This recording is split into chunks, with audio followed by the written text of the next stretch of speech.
Përshëndetje të gjithëve dhe mirë se erdhët në kanalin tim. Unë jam Eleana edhe më duket që kjo është videoja e parë për vitin 2026. Mbase nuk e di.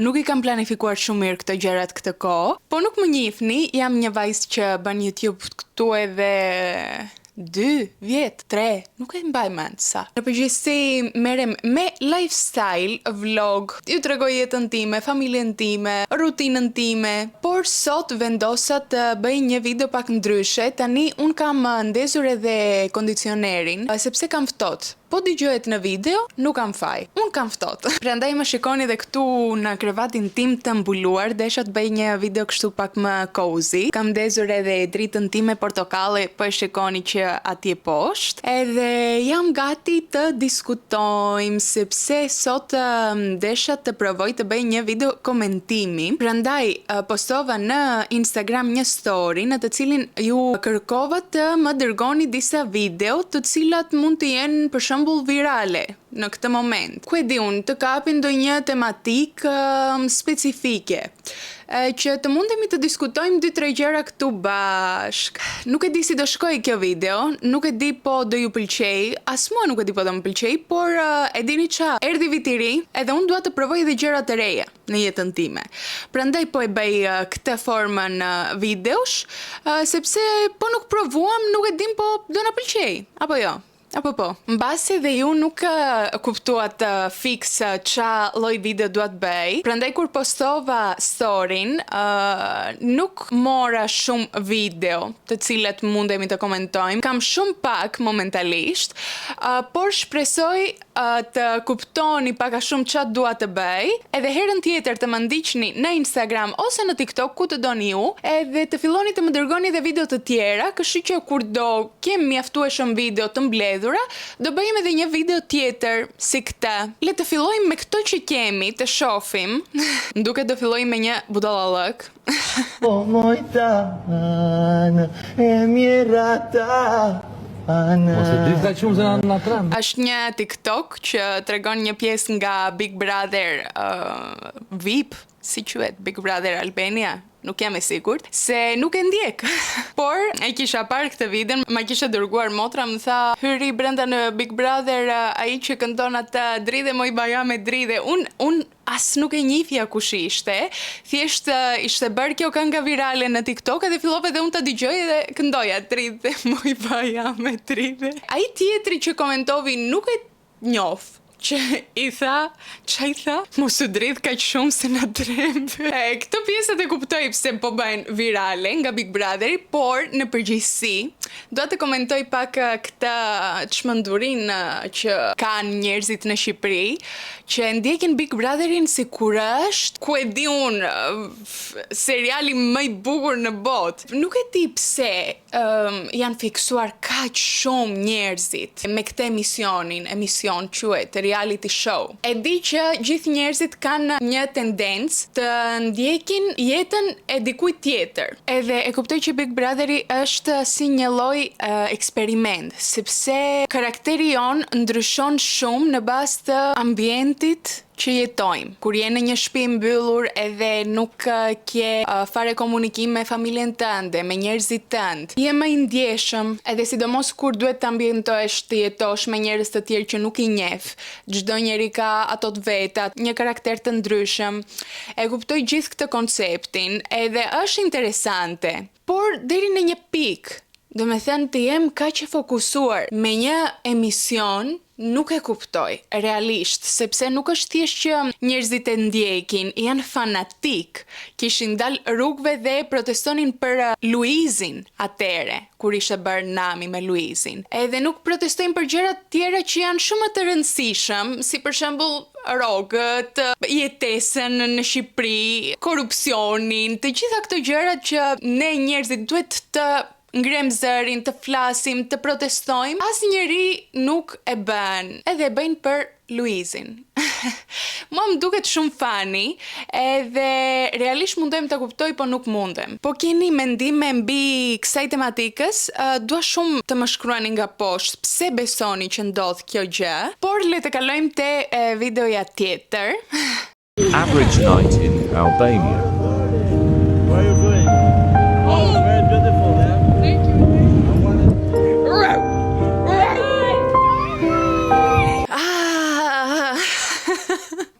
rikujtojnë traumat e mia çdo herë që vizitoj Tiranën, sepse nuk e di, kjo situata me burrat në rrugë, dalin nga dritarja kështu, me dorën jashtë, edhe të flasin, ku je o zemër, ku je o kështu, ku je o ashtu, edhe bëjnë si kur janë gangster, si kur janë super bura, nuk e di, po ekziston një vajzë që ta ketë kther kokën edhe ti thot tjetrit, wow, sa i bukur je, po hajde të flas me ty.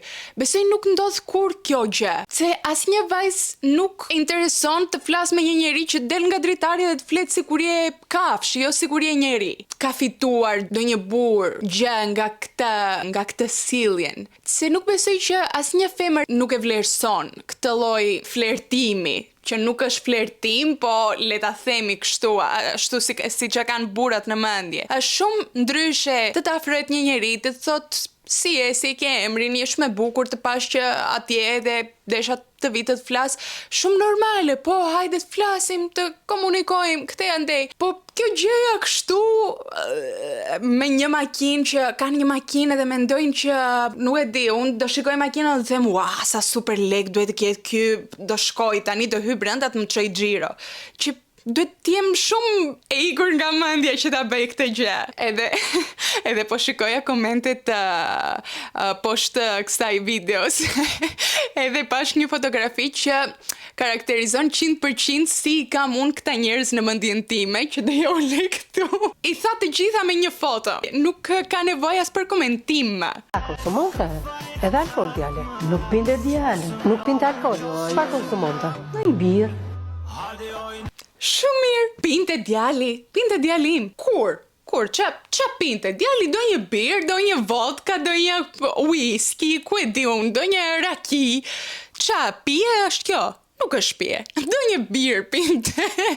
Fantastike, i adhuroj, njerëzit i adhuroj.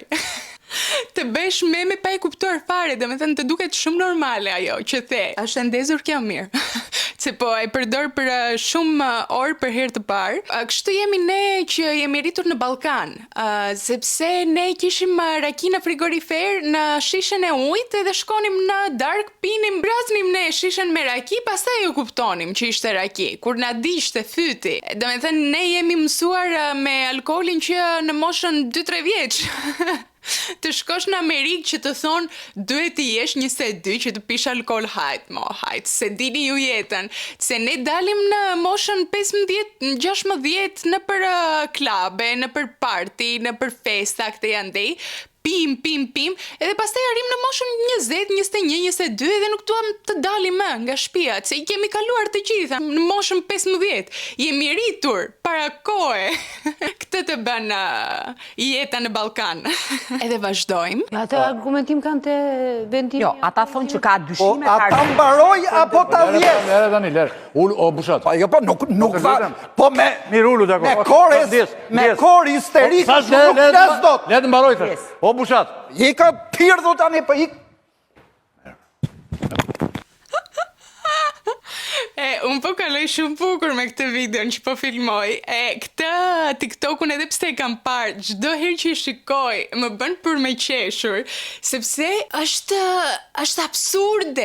absurde që njerëzit në televizor nacional dalin edhe të flasin në këtë mënyrë. Dhe me thënë, e kuptoj një njeri të krijoj nerva, të krijoj atë ndjesin që nuk duhet flas më, po nuk e bën këtë gjë. Jo, realisht nuk e bën këtë gjë, duhet të kemi mësuar të kontrollojmë veten tonë, emocionet tona, edhe të gjitha, sepse të dalësh si një njeri, do me thënë tamam, që ke edhe një mosh, nuk ke edhe i vogël në mosh, ke jetuar shumë gjëra, shumë më shumë se sa kam jetuar unë, për shembull, që unë di ta mbaj veten më mirë se ky personi që ka dalë në televizor edhe po flet në këtë mënyrë. Po i këpirdhë. Në përgjithësi, besoj se burrat kanë një lidhje shumë të keq me emocionet e tyre. Nuk kanë mësuar kur të kontrollojnë ato që ndjen, sepse që kur ishin të vegjël, burrat duhet të ishin ata që nuk duhet të qanin, nuk duhet të tregonin emocion, sepse po tregoj emocion ti bën si grua, të thoshin pastaj. Edhe e vetmja mënyrë që i lejoheshe të tregojnë emocionet e tyre ishte me nerva, sepse kur burri godiste dorën në tavolin, tregonte burrnin që kishte. Prandaj janë mësuar që të vegjël të tregojnë çdo emocion që kanë, sikur të jenë të mërzitur, sikur të jenë të trishtuar nga jeta, sikur të jenë të kenë depresion. E vetmja mënyrë që kanë mësuar ta tregojnë çdo emocion është me nerva. Edhe kjo gjë nuk është fare shëndetshme, prandaj unë them që duhet të gjithë në këtë botë të jemi feminist, sikur je gra, sikur je burr, nuk më intereson ç'a je. Duhet të jemi të gjithë feminist, sepse kjo patriarkia që kemi në botë ndikon në të gjithë, jo vetëm te gratë, edhe te burrat. Nuk e di po këto gjërat që them unë ju duken absurde, po unë besoj që çdo lloj veprimi edhe karakteri edhe mendim që kemi si njerëz vjen nga fëmijëria. Edhe unë atë që shikoj me këtë videon është që një burr në moshën, ku e di unë, 40, 50, 60 vjeç, nuk e di asun sa është, nuk ka mësuar të kontrolloj veten e tij. Por do vazhdoj. Se dua ta mbaj klimën kështu të bukur.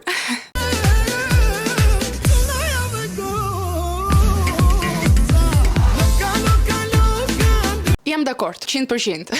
Nuk mundesh e ta shpjegonte më mirë. Njerëzit merren me gjëra të vogla, të cilat janë Big Brother edhe ç'a ndodh në Big Brother edhe si foli ky, si foli ai, edhe nuk shikojnë problemet reale që kanë në jetë. Plus, ne shqiptarët jemi shumë të shpejt të kritikojmë jetën e një njeriu tjetër, të themi ai nuk e ka bërë mirë, a shife atë si e bën këtë, është e lidhur me atë, o bo. Të gjitha i kritikojmë të gjitha, por kur nuk kthehemi të kritikojmë veten tonë, që është më e rëndësishmja. Të kritikosh veten tënde, do me thënë që je një njeri i mençur, je një njeri që do të zhvillohesh, edhe duke kritikuar jetën tënde, mundesh të ndryshosh ato gjërat që ty nuk të pëlqejnë. Por, po ta bënim këtë gjë të gjithë, do ishim shumë më të lumtur. E di kush e ka prishur botën? Kjo lëvizja ultra feministe që gratë janë të barabarta me burrat. Absolutisht, jam shumë me ty. Dhe për këtë e di që do kryqëzohem në TikTok, po prandaj jam këtu. O zot. Ky personi që e tha këtë gjë, thot pastaj që unë e di që do kritikohem nga TikToku, po për këtë gjë jam këtu. Do me thënë dihet shumë krenar me veten e tij, që e tha, shikoni mua që sa i fort jam edhe the mendimet e mia kështu. Duhet të kesh turp ta thuash këtë gjë në vitin 2026 që kemi arritur, sepse ndiem që në vend që të shkojmë para, shkojmë mbrapa. Mbrapa, edhe nuk e di ku do përfundoj e gjitha kjo. Të flasësh për feminismin në këtë mënyrë edhe të thuash që është problemi i të gjithave në jetën tënde, që realisht do desha të bëj një muhabet me këtë personin edhe ti them, më thuaj, qa problem ka krijuar feminismi? Ja, mi thuaj 1, 2, 3, 4, 5, se jam e sigurt që ato që do thot nuk janë gjëra që besojnë njerëzit që janë feminist. Sepse njerë, unë dua t'ju lexoj qa është feminismi, sepse po të pyesësh një njeri që thot unë feminist, kur në jetën time feministat janë të çmendur edhe nuk e din qa thonë edhe ata na kanë shkatruar, nuk e din as të thonë qa do me thënë feminismi. Kështu që unë, sepse nuk duhet ta them me fjalët e mia, sidomos në shqip, se nuk e kam këtë pjesën, e dini shumë mirë që nuk mundem të shprem tamam siç do desha në greqisht. Do lexojmë bashkë që të mësojmë të gjithë sot ç'a do me thënë feminismi. Okej. Feminismi është një lëvizje shoqërore, politike dhe kulturore që synon barazinë e plot midis grave dhe burrave në të gjitha aspektet e jetës, në shoqëri, në punë, në familje, në arsim dhe në ligj. Feminismi kërkon që gratë të kenë të njëjtat të drejta dhe mundësi si burrat, shumë bukur, të luftojnë diskriminimin, dhunën ndaj grave dhe stereotipet gjinore, shumë bukur, që zëri i grave të dëgjohet dhe të respektohet në vendimarrje. Nuk e di çfarë do të thënë vendimarrje, po, okay.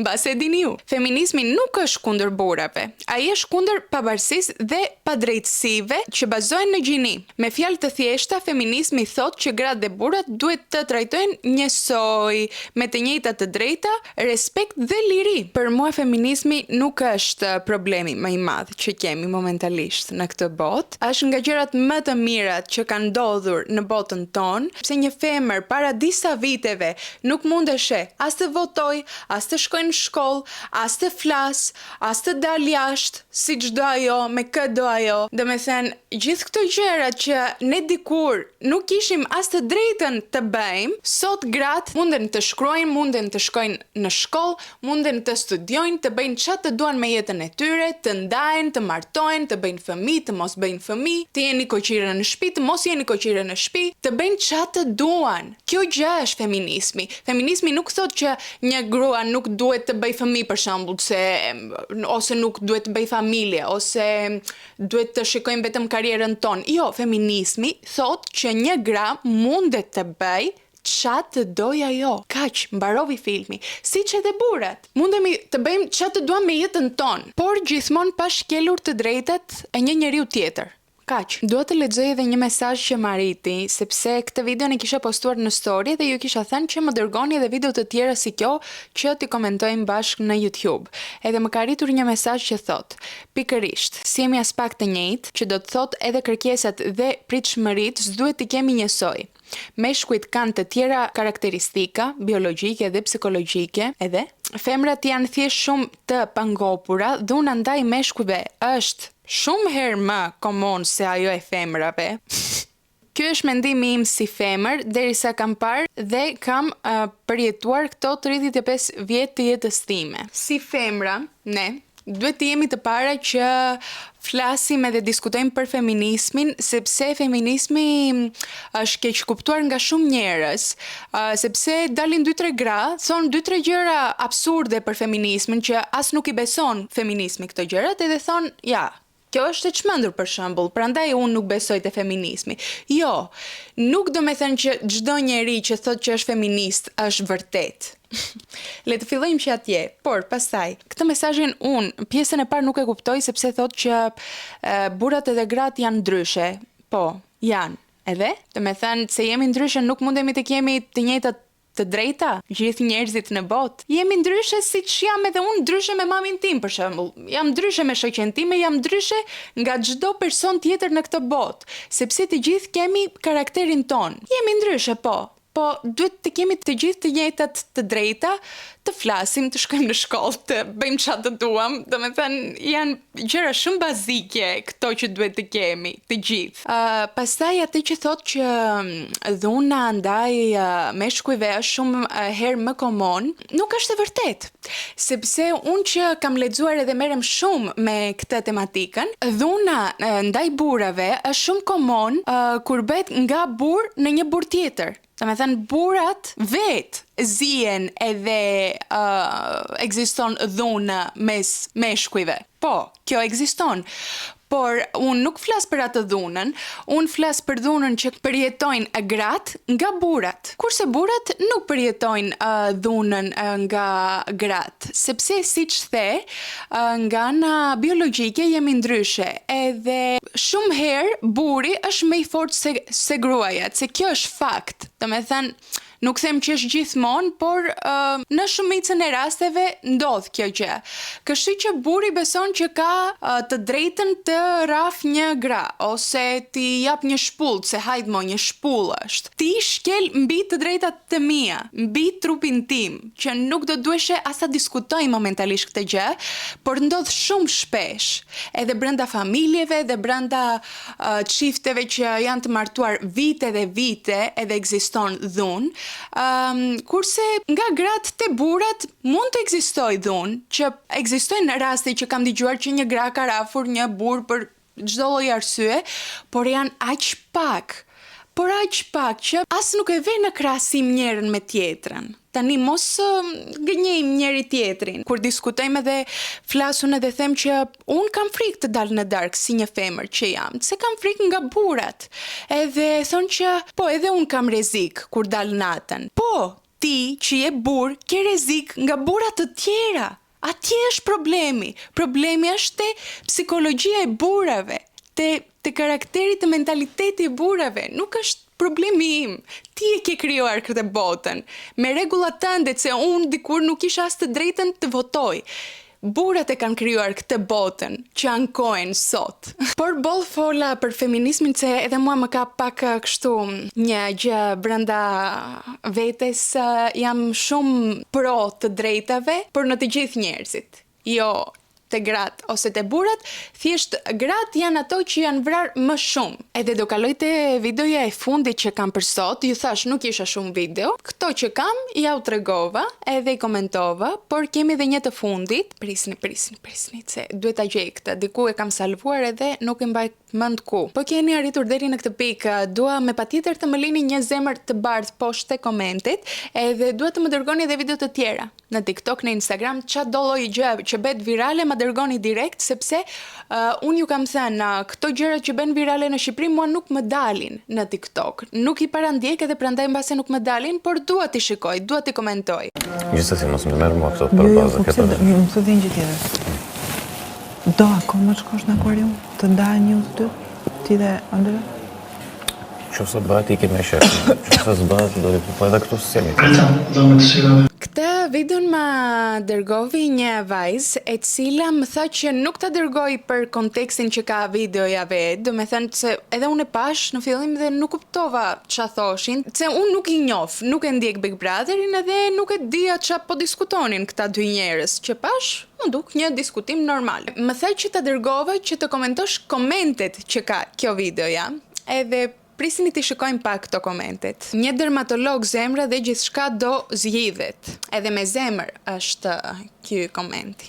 Bo sa keq e ka lëkurën e fytyrës, kjo na trembi. Delte në televizor me atë lëkurën oale, nuk e di ç'a do me thënë oale, po këtë shkruan komenti. Ti sill produksione një dermatolog. Në përgjithësi ka shumë pafund komente, të cilat këtë vajzën gjykojnë për aknet që ka në fytyrë. Edhe prap unë do vi te fjala që thash i parë që kemi arritur në vitin 2026.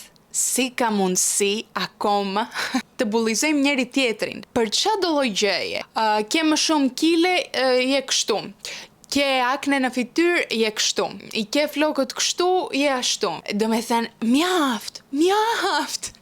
Re, do jem si dua unë, si më ka bërë Zoti. Kam akne në fytyrë, nuk dua të bëj make-up. Do jem me akne, edhe ç'a ndodh, janë puçra. Duhet të kalojmë këtë fazën që kritikojmë gjithkohon njëri tjetrin. Je i shpifur, je ashtu, re del jashtë shtetit, edhe njerëzit e kupton me njerë që të shohin në rrugë, vinë vajza jashtë edhe më thonë mua për shembull je veshur shumë bukur sot.